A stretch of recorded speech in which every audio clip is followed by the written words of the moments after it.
Welcome back to another Canon Quick Shot, a quick review of a non-comic book or superhero movie. I'm your host, Terry, and today I'm reviewing Fantastic Beasts 2, Crimes of Grindelwald.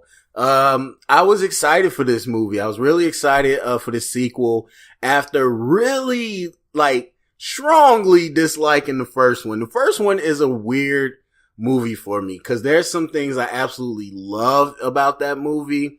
There's some things that absolutely piss me off and I hate.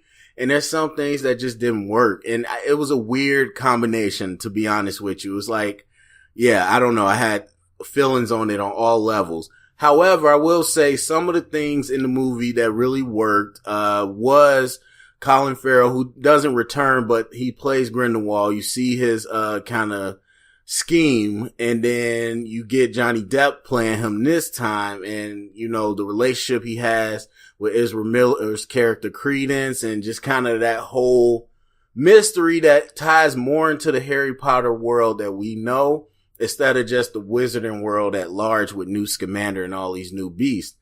And so I feel like most of the parts that I really liked about the first one is what this whole movie is about. It shies away from the Fantastic Beasts part. And I thought they did a great job of explaining it away too. Like very early on in the movie, like you still going to get some beasts, but they let you know very early on, like, okay, all his, people, all his animals, they're going to be at home for this adventure. And the movie starts off and sets the tone. It's gritty. I would even say it's a little dark, but that's fine. The thing is, there's so many Potter fans and people complaining about the tone. As I always say, same thing with DC. Tone does not make a movie bad or good. It's not inherently bad or good. A dark tone can work. A light tone can work. Any tone can work depending on how you execute the movie. So if you just say, oh, it has a dark tone, so it's bad, that's not true. So I think this tone really works though for me and how they execute it. And it works in the world. Some people say that's not Harry Potter. Have you seen some of the things Voldemort did? Like, did you read some of the scenes? Did you see them in the movie? Voldemort did some heinous thing, killed some people too. And it could have, just because you didn't spin it off as dark, even though some of them scenes are, doesn't mean the stuff he was doing wasn't dark. It was very dark. And in this movie, it's dark. Also, just like Voldemort, except they play more to it with the color palette and all that. And I think it works. And it really makes Newt Scamander pop out. Like, the first one was more fantastical, pun intended, where it's just like, okay, this is more like Harry Potter. But in this one, it's like, no, this is a dark world during a dark time with this wizarding world trying to uprise. And people like Newt Scamander and Dumbledore, they shine brighter in worlds like that. So I feel like Newt was even better in this movie.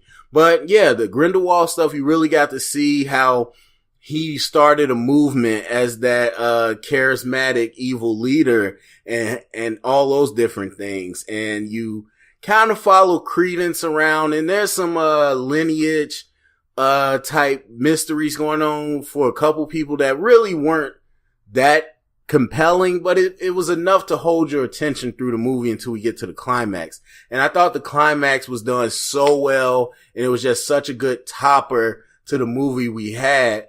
Cause some people say the plot was bad. I felt like we get to the point where it's the climax. And a lot of movies, they just kind of push their way through the plot to get everybody there. But I felt like through the whole movie, we got a good reason why every single character ended up at that moment in the same place, and I thought it was just a good climax. So I really liked the movie. I really liked it. I think they had a couple little fun jokes and things from the first one, but they really took on a more serious tone. And me personally, that's what I like with this wizarding world. I like any good world, you can go to different pockets.